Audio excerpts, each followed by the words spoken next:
Breaking news at 5:30, President Trump is expected to sign an executive order to find out if people living in the country are citizens or not.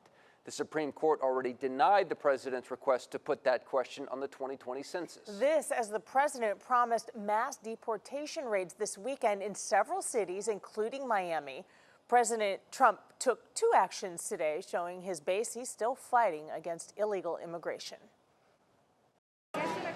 President Trump, trying to bypass the Supreme Court, plans to take executive action to find out who are legal citizens of this country, but may not be adding the citizenship question to the 2020 census as he promised last week. We have 4 or 5 ways we can do it. The president's action comes after a high court ruling temporarily barred the census citizenship question on the grounds the government's justification was insufficient. Let's call this for what it is. This citizenship question has nothing to do with the legitimate needs of the census. It is designed to intimidate families, particularly Hispanic families. Democrats say the scare tactic question hasn't been asked since 1950. Republicans claim Democrats want people living in the country illegally counted to gain more seats in the Electoral College. Please open the door, please. This as President Trump plans to go ahead Sunday with mass deportation raids in major U.S. cities. Advocates speaking out in Chicago, a targeted city. Today, we're seeing two fear-mongering white supremacist tactics coming together. Republicans support the raids. These are individuals who have crossed the border in recent years and either received a deportation order from a judge or failed to appear before court. But Democrats are furious. Kids being left, it means moms, dads, families being torn apart. It is absolutely disgusting. Shame, shame, shame on this awful administration. Critics say President Trump is trying to rally his anti-immigration base with both of these actions. President Trump right now is preparing to speak at the White House on the census debate. We will monitor it and let you know what he says. Now to an NBC2 News alert. Detectives in Greece say an American scientist whose body was found on the island of Crete suffocated to death. The 60-year-old was discovered a week after she was reported missing in a tunnel that was once a military bunker.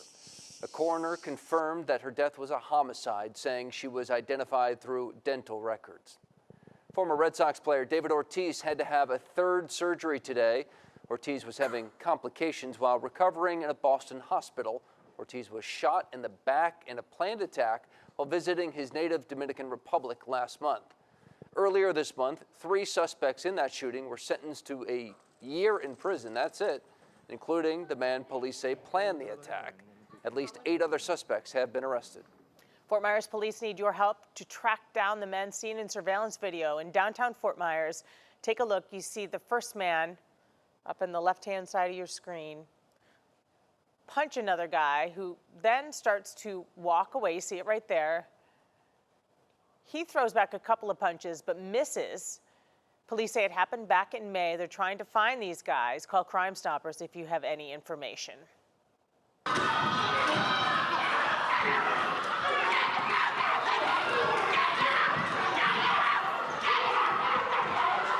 Chaos erupted inside an Ohio courtroom after 2 brothers lunged at the man convicted of murdering their mother.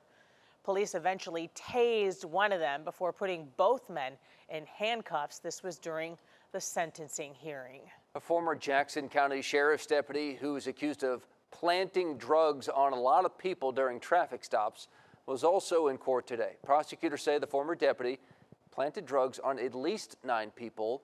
119 cases have already been dismissed in Jackson County, and in Liberty County, where he first worked, 14 cases have been thrown out. He obviously denies the allegations. How can you deny that video evidence? We have not seen any of the evidence yet. The former deputy was arrested on 32 felonies ranging from official misconduct to fabricating evidence to false imprisonment. A Georgia Dairy Queen made one big mistake on one of their birthday cakes. Check it out. It has a marijuana leaf on the left and a My Little Pony smoking a joint with bloodshot eyes. The woman who ordered the cake says this isn't even close to what she intended for her daughter, who's an avid Disney fan, but understands the confusion. She ordered a Moana themed cake. And I think the person making the cake was the one smoking a little. Because how do you confuse those two? Moana, marijuana, Little Pony, makes no sense. I'll tell you how you confuse it. Yeah, The way you suggest. marijuana. Justin, to our newsroom, a Jacksonville mother is in jail after she posted a video of her daughter licking a tongue depressor at a medical center, then putting it back. That's one of those little wooden sticks. She says her daughter was just being silly, but now that the video has gone viral, she says she's getting death threats. If I could go back and change it, I definitely would. The doctor's office says they had to remove all the materials and sanitize the entire facility after catching wind of the video. Police charged the mom with tampering with consumer products. An Alabama woman says she will not be buying fireworks anytime soon after she shot herself in the head on the 4th of July. I didn't even get any lights or sparkles. Yep, she doesn't think it's funny anymore, but at the time, it's very serious. She says the first firework she lit blew up right in her face. Ambulance came and I heard them talking, saying, "You can see the skull." Oh. Look at that. Yeah, she had to have emergency plastic surgery, but the recovery is going well. She thinks it's a miracle she's still alive. That is the reaction of a Pembroke Pines man after he was bitten by a venomous snake. He stepped on the 5-foot water moccasin that happened to be slithering outside his home on July 4th. At first, I was more shocked about seeing the snake than really getting bit, because I didn't realize I got bit till I walked into the house. Yeah, then he started yelling for his mother. Instead of going out to celebrate the 4th of July, he spent the night in the hospital. It was numb, it was throbbing, and then I also felt like I was sweating also. He was saved by a venom unit at the hospital. Experts say if you encounter a venomous snake, get away from it first and then try to take a picture of it so they know what it is. All new tonight at 6. Disturbing images coming from the Gulf of Mexico after someone speared a dolphin in the head. We're talking with experts tonight at 6. If you think it'll take you a while to get used to seeing drones flying around delivering packages, just wait and hear what else they want to deliver in them next. We are tracking Barry and also the on and off downpours in Southwest Florida. First alert, live Dopplers on top of it. I'll let you know what to expect over the next few days coming up in just a few minutes.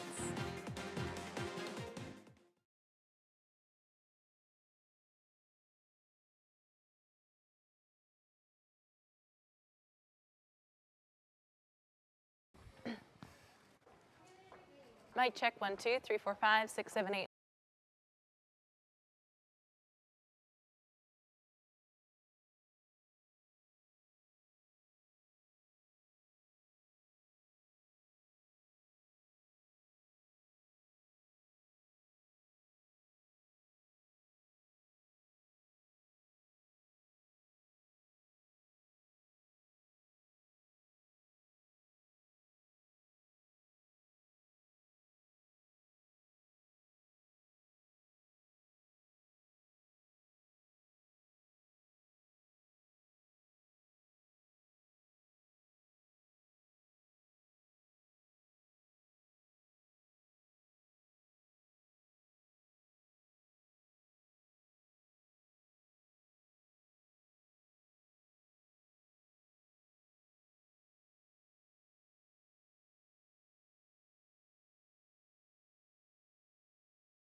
If you plan to head to Disney World this weekend, you might want to skip Epcot. The Florida Department of Health has issued a rabies alert for a 2-mile radius around the theme park. The alert will last for 60 days. A stray cat was found in the area and tested positive for rabies. Chernobyl, the site of the world's worst nuclear disaster, is set to become an official tourist attraction. Crazy. Ukraine's president signed plans for walking trails. Some of the area has been open to tourists since 2011. It's unclear how many deaths are related to the 1986 disaster, but some organizations estimate it's up to 200,000. We've seen some companies experiment with drones to deliver packages, but in the not too distant future, you could be riding in much bigger passenger versions to avoid all that traffic down below on the ground. NBC2's Amelia Fabiano gives us a look at these passenger drones. They're pretty wild. Experts say passenger drones will revolutionize the way we get from place to place, with major companies like Uber already working on them. And as you were saying, the timeline isn't so far away either. These days, it feels like a lot of us are going nowhere fast, with drivers spending the equivalent of 2.5 work weeks a year stuck in traffic. Makes you fantasize about flying above it all, like the Jetsons. But now, that dream is becoming a reality.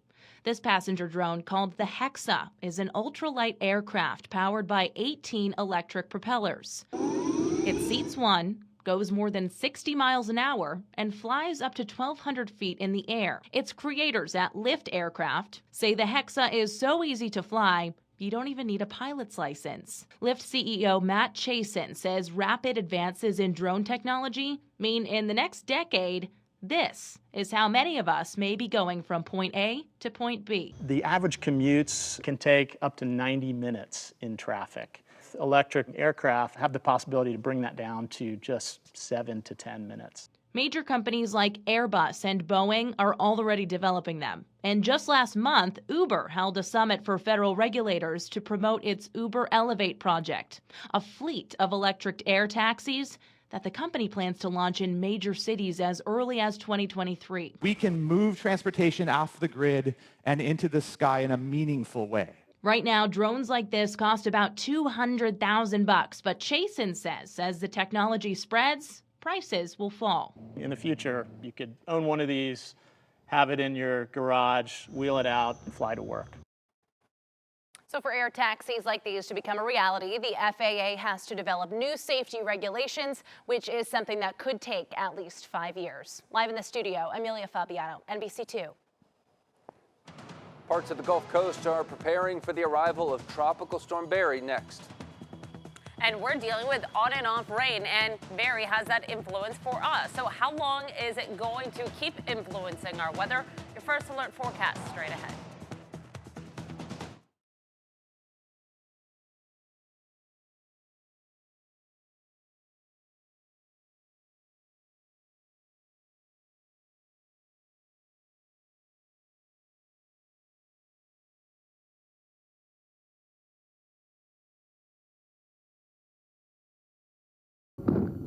Get out! That's why right there, Marco! Now! Get out!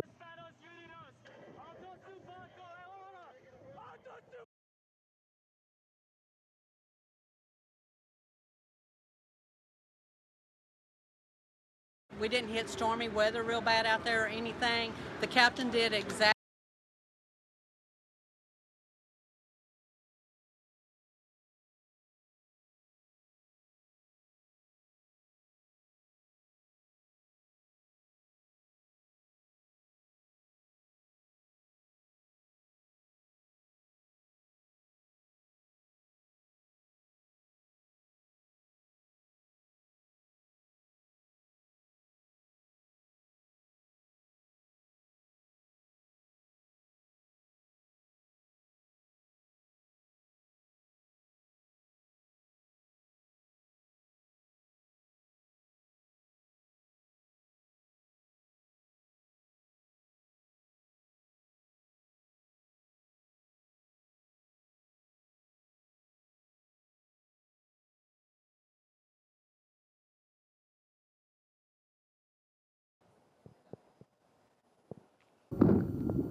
New video at 5:30 of the Coast Guard on a high-speed chase in the Pacific Ocean.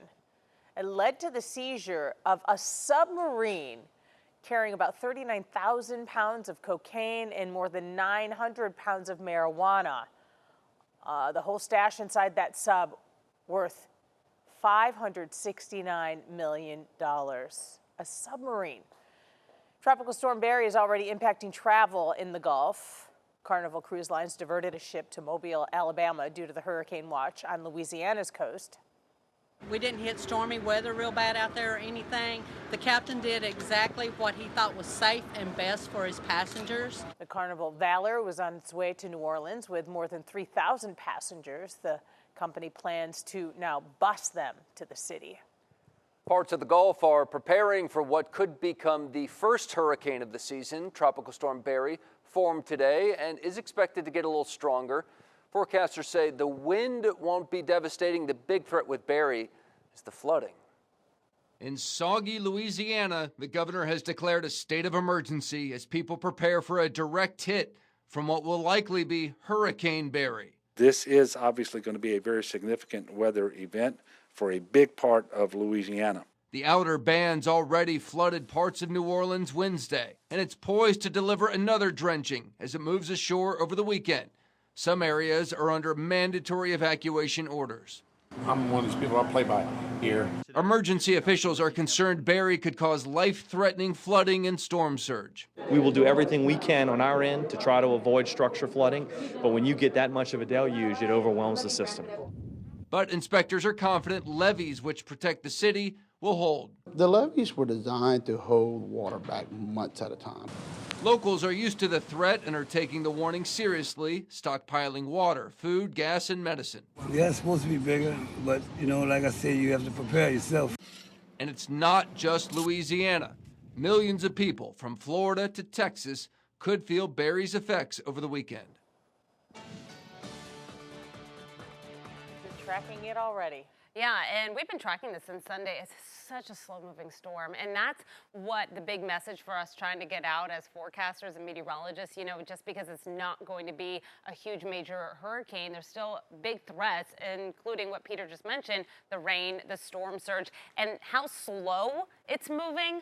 Man, we are going to be talking about a lot of rain in an already swollen Mississippi River. Now, with the new advisory that we showed you at the top of the 5, which I'll show you again at 6, it took away the Category 1 landfall, but it's just shy of Category 1. So there's still a chance that it could become a hurricane, about a 10 to maybe 15% chance. And like we mentioned, it's not always about the wind speed. Once it moves inland, the amount of rain, the amount of water at a slow pace, remember Florence, that could be problematic. So storm surge warnings are in place from Houma all the way over to Gulfport, and the rain is going to be something to track. Now, where exactly the band's set up, that's going to be really something to watch. If the big band of rain sets up right on top of the Mississippi, that's not going to be good at all. There are some other models that take it a little bit farther to the east or farther to the west, but this is an area that we're going to be watching closely.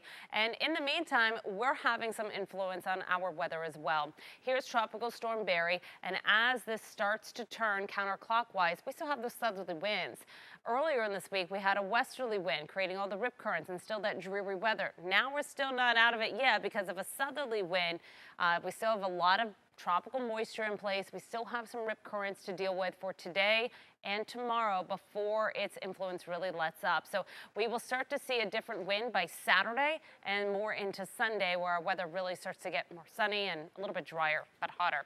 So here's a look at First Alert Live Doppler. Not too much lightning, but there's enough where you still want to be cautious. 32 within this view for the past 15 minutes. I want to zoom into this shower. No lightning with this. This is on top of North Naples, and this is going to travel off to the north. So just some heavy rain. If you're traveling up up and down 41 near North Naples, this is going to be kind of a rough commute. It's traveling all the way up through Bonita Springs. Bonita, you're just starting to see that heavy rain right now, but it will continue to move on in. Estero Bay shores at 6:04 and Pelican Landing just before that as well. Some light rain. We were tracking that heavy downpour through Arcadia. It's already taken off through Pine Level, and areas inland, you're going to deal with these showers through Moorhaven within just about 30 minutes. At 6:20, you could have some of those showers. Futurecast has a pretty good handle of what is going to happen tonight. A lot of those downpours will fade away, but with those southerly winds, here come a few more showers into the overnight hours. Tomorrow, almost a repeat day with on and off downpours. A lot more of them will be inland, but we will be tracking them throughout the afternoon. And then by Saturday, I think we'll see a lot more sunshine to start, and then a few isolated storms. Mid-70s tomorrow morning, and then with the extra cloud cover and the on and off rain, we'll stay just shy of 90 degrees for most areas on Friday. Winds out of the south, boaters. Here are the next 7 days, back to the low 90s, and next week, just a very typical pattern for us with southeasterly winds. That's your first alert forecast. Body camera video showed the moments a police officer in Ohio saved the life of a child from a burning home. Police arrived first at the home, which was already filled with heavy smoke. See the officer searching for the child trapped inside, not seeing anything, but hearing the boy moaning. The officer feels his way around until he found the unconscious child and pulls him out. I couldn't see him, but I was just like looking. Yeah. And I just grabbed him by the shirt and started yanking. You hear the officers when he's coming out in this video just screaming because his lungs are filled with smoke. He did suffer some effects of smoke inhalation, but he's expected to be okay. There is a shortage of fried chicken in one North Carolina town after a KFC exploded. This blast happened in the middle of the night, thankfully, while the restaurant was empty.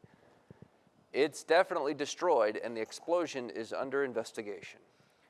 What would you do? People in Atlanta were faced with a moral dilemma after the door of an armored truck flew open on that highway and about $175,000 in cash. Look at that video. That's $175,000 in cash just flying around. You would have to be stupid not to at least grab some amount of money. Yeah, I would definitely reach down and grab a huge handful and just keep going. Yeah, well, then you're going to go to jail because according to Georgia law, these drivers were breaking the law, and depending on how much they took, they could face up to 20 years in prison. And all of a sudden I see the water rippling right along in here, and then this almost seemed like an explosion. That Florida man came to the rescue after a gator attacked a golden retriever. The gator pounced out of this pond in Palm Harbor and took hold of the dog, which was doing its business. The gator chomped down on the poor dog's hindquarters. He was squealing a good bit when the thing grabbed him. I go up, slip, fall on my rear end, and the two of us are tugging. The alligator's going one way, I'm tugging the other. The thing opened its mouth real wide and backed up a little. The dog's going to be okay. Trappers eventually pulled the gator out of the pond and took it away. I was told by our fleet that we're one of the first in the country. Tonight at 6, Cape Coral Police go green to save your tax dollars. That's a sick person to come up with those ideas to steal. A guy wanted for stealing baby formula dressed as a grandma is finally in jail. How detectives track down the blue bonnet bandit next.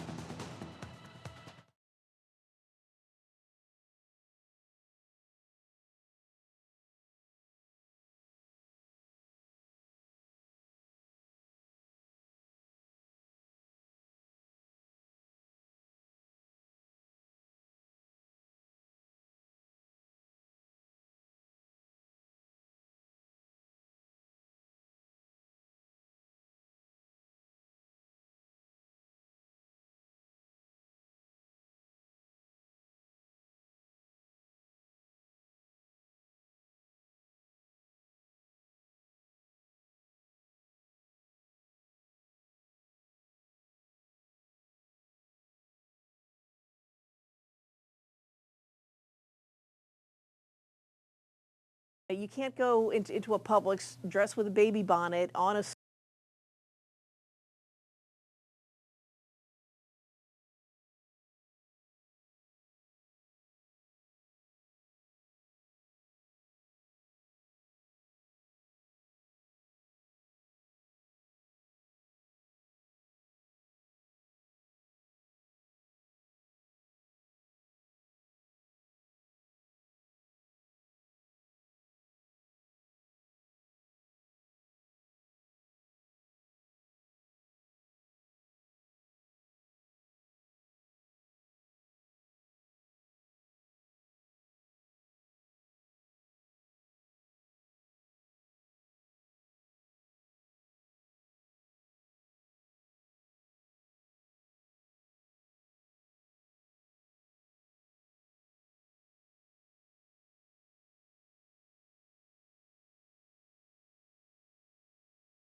Do you remember this guy? We showed you video of, that's a guy there on a scooter wearing a blue bonnet. This was stored video back in May. Deputies believe he stole baby formula from several Publix stores in Lee County. You can't go into a Publix dressed with a baby bonnet on a scooter and think that you're going to go unnoticed. Yeah, you figured his luck was going to run out sooner or later. Deputies were able to catch 21-year-old John Owens after a person working at Publix recognized him, saying they went to school together. NBC2's Megan Bragg has the story. He goes by the blue bonnet. Several Publix managers naming this man on a scooter after going into their stores and stealing baby formula right off their shelves. But what looks like a little old lady in a bonnet scooting down the aisle is actually 21-year-old John Owens. You can't go into a Publix dressed with a baby bonnet on a scooter and think that you're going to go unnoticed. According to this arrest report, Owens went into 5 different Publix around Lee County, taking at least 90 cans of baby formula. Baby formula is something that you can easily sell on the streets for even at half price. It's a very expensive thing to buy.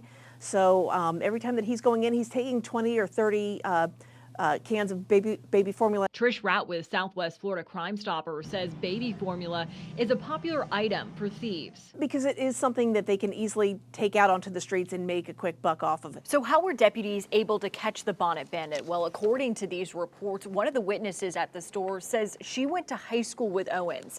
And then with just a couple of clicks, they found his Facebook page, which led deputies right to him. Social media is a great tool for law enforcement because people are sharing everything. When looking into his criminal history, Owen has been in and out of jail since 2006, arrested for similar crimes. Do I think he's going to change his ways and not steal again? Probably not. All new tonight at 6.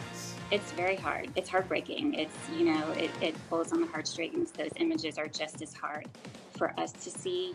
A dolphin was stabbed to death in the Gulf.